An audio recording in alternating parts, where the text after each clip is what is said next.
اپنی جوانی اور شباب پر متکبر نہ ہوا کرے کہ کہیں وہ بیمار بنا کر زندگی بھر کے لیے بستر علالت کے سپرد نہ کر دے۔ کوئی اپنی تونگری اور دولت پہ تکبر نہ کیا کرے کہ کہیں وہ تونگر سے در در کا گداگر نہ بنا دے۔ قرآن کہتا ہے مالک الملک تؤتی الملک من تشاء وتنزع الملك ممن تشاء وتعز من تشاء وتذل من تشاء بيدك الخير إنك على كل شيء قدير۔ وہی ہے مختار کل، جسے چاہتا ہے بلند کرتا ہے، جسے چاہتا ہے پیوند زمین کرتا ہے۔ اور پھر حضرت سعد رضی اللہ تعالی عنہ نے فوجی ترنگ اور فوجی مستی میں یہ سلوگن بلند کیا یوم یوم الملحمہ، ہمیں ستانے والوں تیار ہو جاؤ، آج ستائے جاؤ گے۔ کل تمہارے ہاتھ میں تلوار تھی، ہماری گردنیں ہوا کرتی تھیں، آج محمد کے رضاکار آ گئے ہیں 10,000۔ آج ہماری تلوار ہوگی اور تمہاری گردنیں ہوں گی۔ ہوا کی لہروں نے حضرت سعد رضی اللہ تعالیٰ عنہ کا یہ جذباتی ماٹو بارگاہ رحمت تک پہنچایا۔ رسول اکرم صلی اللہ علیہ وسلم نے حضرت سعد کو اپنے پاس بلایا، فرمایا سعد تم کیا کہہ رہے ہو؟ عرض کیا اللہ کے رسول، میں اسلام کے دشمنوں کی حوصلہ شکنی کرتے ہوئے یہ کہہ رہا ہوں الیوم یوم الملحمہ، آج تصادم کا دن ہے، آج ٹکر کا دن ہے، آج انتقام اور بدلے کا دن ہے۔ رحمت للعالمین صلی اللہ علیہ وسلم کی آنکھوں میں رحمت کے موتی تیر آئے۔ حبیب کبریا صلی اللہ علیہ وسلم نے فرمایا سعد تم انتقام کا نعرہ بلند کرتے ہو، میری رحمت کو تکلیف ہوتی ہے، نعرہ تکبیر، میرے ضمیر پہ چوٹ لگتی ہے، تمہیں یہ نعرہ بلند کرنے کی اجازت نہیں۔ حضور نے تعذیباً وہ پرچم لے کر ایک اور رضاکار کے حوالے کر دیا۔ صحابہ کرام نے عرض کیا اللہ کے رسول، ہمیں تو ان سنگ دلوں کا وہ ماضی یاد ہے کہ جب انہوں نے بلال کو گرم ریت پر لٹا دیا، جب ان آدم خوروں نے سمیہ کو مکہ کے چوراہے پہ 2 لخت کر دیا، ہمیں تو ان آدم خوروں کی وہ زیادتیاں یاد ہیں۔ رحمت عالم صلی اللہ علیہ وسلم نے فرمایا مجھے بھی یاد ہے، میں اچھی طرح جانتا ہوں، یہ شہر مجھے جانتا ہے، میں اس کے در و دیوار سے مانوس ہوں، یہ وہی گلیاں ہیں جن میں میرے لیے کانٹے بچھائے جاتے تھے، یہ وہی شہر ہے جس کے نوجوان میری ہوٹنگ کے لیے جلوس نکالا کرتے تھے، یہ وہی باشندے ہیں جو مجھ پہ سنگ باری کر کے مجھے لہولہان کر دیا کرتے تھے، یہ وہی مکان ہیں جن کی چھتوں پر عورتیں کوڑا کرکٹ لے کے میری انتظار کیا کرتی تھی۔ لیکن تم جانتے نہیں کہ میں یہ سارے ظلم سہنے کا عادی ہوں، یہ ستانے کے عادی ہیں، ہم معاف کرنے کے عادی ہیں، ان کے دامن پتھروں سے بھرے ہوئے ہیں، ہمارا ظرف عفو و درگزر سے معمور۔ شاید تمہیں وہ یاد نہیں کہ یہ ساری چوٹیں سہ کر میں بیت اللہ میں پہنچتا، جبکہ میرے جسم سے خون بہ رہا ہوتا، جبکہ میرے پاؤں میں کانٹے چبھے ہوئے ہوتے، جبکہ میرے جذبات ان کے سنگین ناروں سے زخمی ہوتے، میں بیت اللہ میں جا کے کیا کہا کرتا تو تمہیں کچھ یاد ہے کہ نہیں؟ بیت اللہ میں جا کے عبداللہ کا یتیم اللہ کے حضور عرض کرتا میرے معبود اپنے محبوب کو زخمی دیکھ کر کہیں تیرا غضب جوش میں نہ آ جائے، تو نے دیکھا کہ ستایا گیا ہوں، تو نے دیکھا کہ سنگ باری کی گئی ہے مجھ پر، تو نے دیکھا کہ میرے جسم سے لہو ٹپک رہا ہے، تو نے دیکھا کہ مجھ پہ کوڑا پھینکا جا رہا ہے، تو نے دیکھا کہ میری کردار کشی کی مہم چلائی جا رہی ہے، سوشل بائیکاٹ کیا جا رہا ہے، لیکن میرے معبود میں تیرے در پہ اس لیے نہیں آیا کہ اپنے ستانے والوں کی ہلاکت و بربادی کی دعا کروں، میں تو تیرے در پہ اس لیے آیا ہوں کہ زندگی کے کسی مرحلے پر اگر ان کے مظالم اور ان کے ستم ہائے مسلسل کی وجہ سے یہ تجھ سے دعا کروں کہ خداوندہ انہیں تباہ کر دے، انہیں ہلاک کر دے، تو تجھے اس گھر کی عظمت اور میری محبت کا واسطہ کہ میری وہ ہلاکت والی دعا کبھی قبول نہ کرنا، اگر میں کہوں بھی تو انہیں ہلاک نہ کرنا۔ کوہاٹ کے دوستو، عزیز نوجوانوں، جنگ میں بڑے بڑے لوگوں کا اشتعال قابو میں نہیں آتا، بڑے بڑے لوگ اپنی عظمت فراموش کر بیٹھتے ہیں، لیکن رحمت عالم صلی اللہ علیہ وسلم کے اعتدال و توازن کا اندازہ کیجیے کہ میدان جنگ میں ایک کافر کی تلوار حضور پہ اٹھی، اللہ نے اپنے معبود کی حفاظت فرمائی، اس کا وار خطا گیا، اب رحمت عالم کی تلوار اٹھی، وہ کافر شمشیر رسالت کی زد میں تھا، اگلے لمحے وہ تلوار کافر کا سر قلم کر سکتی تھی، لیکن رحمت عالم صلی اللہ علیہ وسلم نے اپنی اٹھی ہوئی تلوار کو روک لیا، اپنے پیچھے کھڑے ہوئے اپنی مراد و مدعا فاروق اعظم کو اپنی تلوار دیتے ہوئے فرمایا، عمر تم اس سے نمٹو۔ فاروق اعظم رضی اللہ تعالیٰ عنہ عرض کرتے ہیں، اللہ کے محبوب میں تو اس سے نمٹ لوں گا، لیکن آج میں چاہتا تھا کہ میں نبی کی تلوار کے جوہر نبی کے ہاتھوں سے دیکھوں، آج میں انتظار کر رہا تھا کہ آپ کی تلوار سے کوئی کافر کٹ کے گرے تڑپے اور اس کی تڑپ دیکھ کر میں اپنے جذبہ حریت کو جلا بخشوں۔ رحمت عالم صلی اللہ علیہ وسلم اشکبار ہو گئے، فرمایا عمر تم جانتے نہیں کہ نبی کا قاتل اور نبی کا مقتول دنیا میں سب سے بڑا بدنصیب ہوتا ہے، جو کسی نبی کو شہید کرے وہ بھی دائمی جہنمی، جو کسی پیغمبر کے ہاتھوں سے مارا جائے وہ بھی دائمی جہنمی۔ تو میرے عمر میں انسانوں کو جہنم سے نکالنے آیا ہوں، جہنم میں دھکیلنے تو نہیں آیا۔ میں چاہتا ہوں کہ نہ کوئی ایسا بدنصیب ہو کہ اس کے ہاتھوں سے میں مارا جاؤں، نہ کوئی ایسا بدنصیب ہو کہ وہ میرے ہاتھوں سے مارا جائے۔ ارباب علم و دانش، حد نہیں ہو گئی، حد نہیں ہو گئی شفقت اور رحمت کی کہ پوری 23 سالہ عسکری زندگی میں کوئی ایک انسان بھی براہ راست رسول اللہ کی تلوار سے نہیں مارا گیا، کوئی ایک بھی انسان۔ میرے آقا نے اپنے رضاکاروں سے فرمایا یہ نعرہ بلند کرنے کی اجازت نہیں، آج میں ان کے لیے وہی جذبات لایا ہوں جو میرے بھائی کے حضرت یوسف کے جذبات تھے کنویں میں ڈالنے والے مہربانوں کے لیے، آج میں بھی ان کے لیے وہی کہتا ہوں جو میرے بھائی یوسف نے کہا، لا تثریب علیکم اليوم،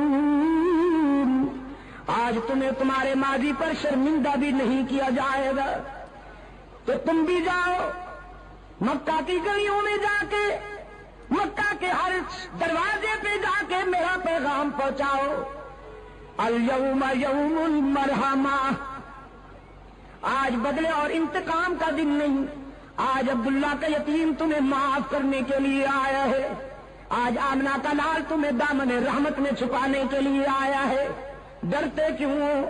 تم نے اپنے دروازے بند کر لیے ہیں، شہر چھوڑ رہے ہو، تمہارے جسم پر لرزہ طاری ہے، ذرا باہر آ کے دیکھو، آج مکے میں فاتح بن کے آنے والا کوئی مادہ پرست شہنشاہ نہیں، آج فاتح بن کے آنے والا محبوب کبریا ہے، وہ انتقام کے جذبات نہیں لایا، وہ درگزر کے جذبات لایا ہے۔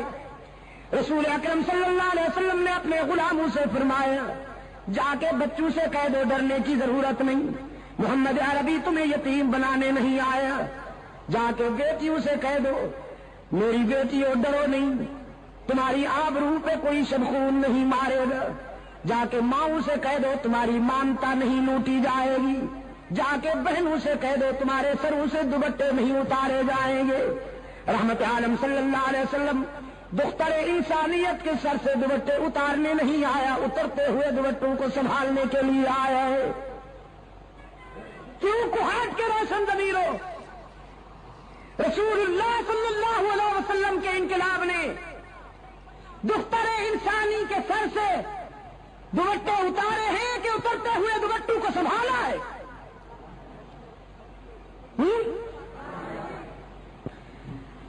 اور دور حاضر کا مستشرق، جدید مفکر، اے کاش کہ اسے اتنا پانی ملتا کہ وہ ڈوب کے مر جاتا۔ جب وہ اسلام پر اعتراض کرتے ہوئے یہ کہتا ہے کہ اسلام نے تو میدان جہاد میں، میدان جنگ میں انسانوں کا خون بہایا، عورتوں کی بے حرمتی کی، لیکن وہ خود دیکھے کہ انہوں نے عورت کو کیا مقام دیا ہوا ہے۔ مغربی سوسائٹی کی عورت کھلونا بن کے رہ گئی ہے، اس کو عورت کہتے ہوئے بھی حیا آتی ہے، لیکن رحمت للعالمین صلی اللہ علیہ وسلم کے انقلاب نے عورت کو یہ مقام عطا فرمایا۔ حضور نے فرمایا عورت بیٹی ہوتی ہے، بہن ہوتی ہے، بیوی ہوتی ہے اور ماں ہوتی ہے، ڈانسر نہیں ہوتی۔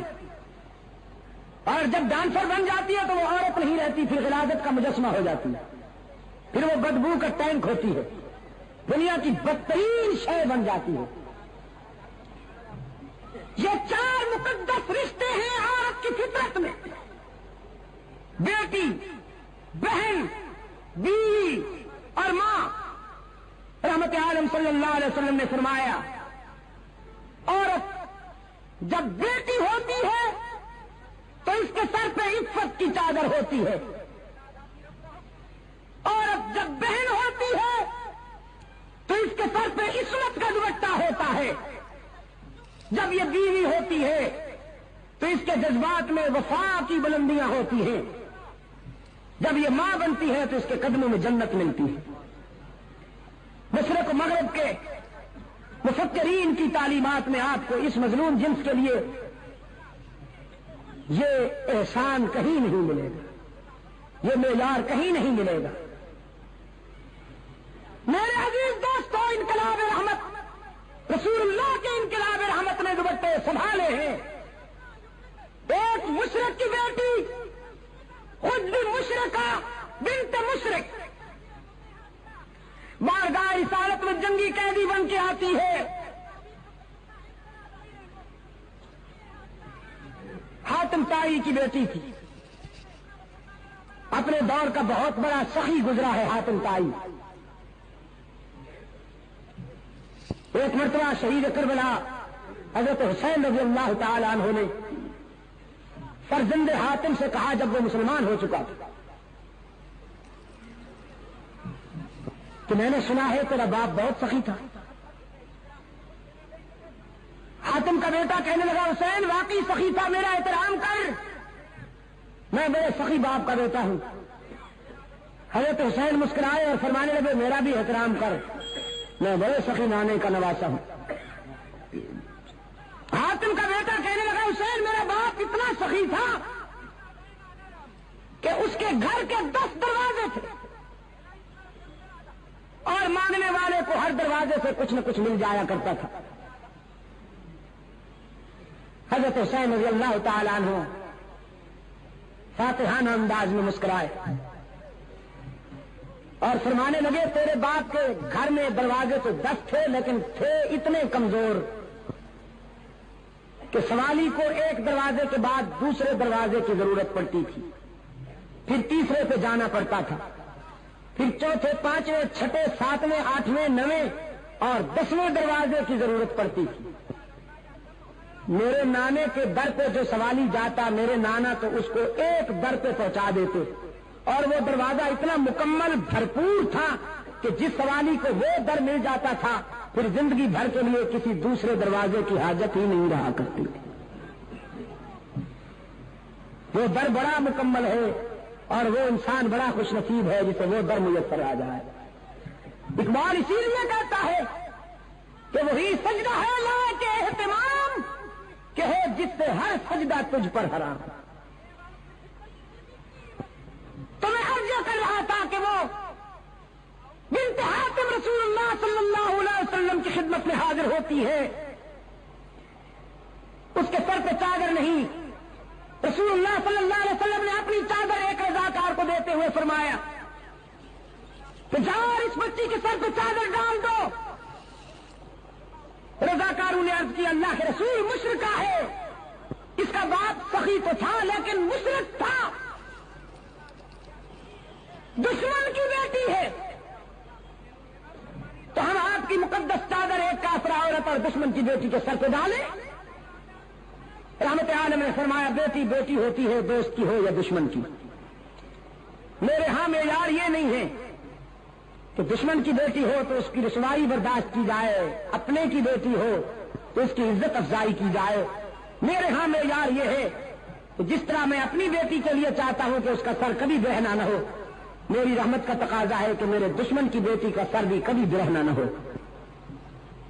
سرکار دو عالم صلی اللہ علیہ وسلم کی چادر اس بچی کے سر تک پہنچی. رضاکاران مصطفیٰ نے وہ چادر جا کے اس کے سر پہ ڈالی ہے تو روتی ہوئی رسول اللہ کی خدمت میں حاضر ہوئی. اللہ کے رسول صلی اللہ علیہ وسلم نے فرمایا بیٹی میں نے سنا ہے کہ تیرا باپ بڑا سخی تھا, تو آج میں تیرے باپ کی نیک نامی کی وجہ سے تجھے آزاد کرتا ہوں. جاؤ تم آزاد.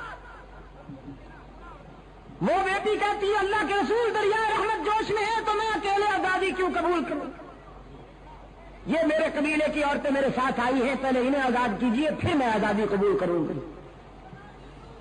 رحمت عالم صلی اللہ علیہ وسلم مسکرائے, فرمایا ماشاء اللہ صحیح نسل ہو اپنے باپ کی, جاؤ تمہیں تیرے باپ کی وجہ سے اور ان کو تیری انسانی ہمدردی کی وجہ سے آزاد کرتا ہوں, تم سب آزاد. قبیلہ طے کی عورتیں جب آزادی کا اعلان سنتی ہیں اور اگلے لمحے وہ ساری عورتیں رسول اللہ صلی اللہ علیہ وسلم کے اسلام کے حلقے میں تھیں, ان کی زبان پہ کلمہ اسلام مچل رہا تھا.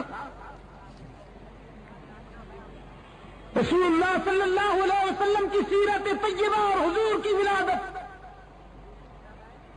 اس پر آپ کی اظہار مسرت کا صحیح طریقہ یہ ہے کوہاٹ کے دوستوں کہ اپنے اندر کردار کی وہ بلندیاں پیدا کیجئے کہ تلوار اٹھانے کی ضرورت ہی نہ پڑے.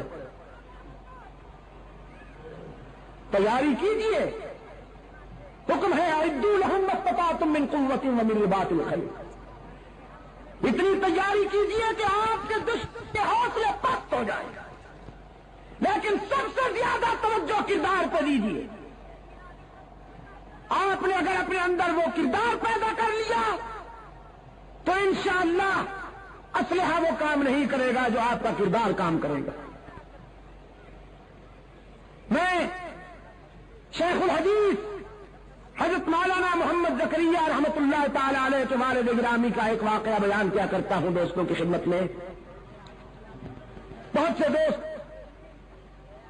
آج اس اجتماع میں نئے ہیں, ان کی معلومات کے لیے عرض کر دیتا ہوں. حضرت مولانا محمد زکریا رحمت اللہ تعالی علیہ کے والد گرامی ابھی پچھلے دنوں ان کا انتقال ہوا. مدینہ منورہ میں انہوں نے انتقال فرمایا. زندگی کا ایک طویل حصہ اس انتظار میں مدینہ میں آئے, اکثر دعا بھی کیا کرتے تھے. اللہ نے اس درویش کی دعا کو شرف قبولیت بخشا, باب جبریل سے جنازہ اٹھا, جنت البقیع میں ٹھکانہ مل گئے. ان کے والد گرامی سے حضرت مولانا محمد یحییٰ رحمت اللہ تعالی علیہ, ان کے زمانہ میں ایک ہندو مسلم فساد ہوا. سوچ کر میں نے تجھے تیرا پرس واپس کر دیا, جاؤ اپنا کام کرو. نسبت بڑی بات ہوتی ہے عزیز دوستو. 18 ہندو مولانا سے عرض کرتے ہیں ہم نے سوچا جب غلام اتنا سچا ہے اس کا آقا کتنا سچا ہوگا, ہم فیصلہ کر کے آئے ہیں کہ ہمیں بھی اسی کا غلام بنا دیجئے جس کی غلامی نے آپ کو حق و صداقت کی یہ بلندیاں عطا کی. مولانا کے ہاتھ پر انہوں نے کلمہ پڑھا، اسلام قبول کیا۔ کہنے لگے مولانا عدالت کا وقت ابھی ختم نہیں ہوا، چلیے ذرا۔ اب کیونکہ ہم مسلمان ہو گئے ہیں، فرض ملکیت ہمارے پاس ہے، مثل عدالت میں موجود ہے، ہم بیان دیتے ہیں کہ زمین مسجد کو ملنی چاہیے۔ عدالت میں آ کے انہوں نے بیان دیا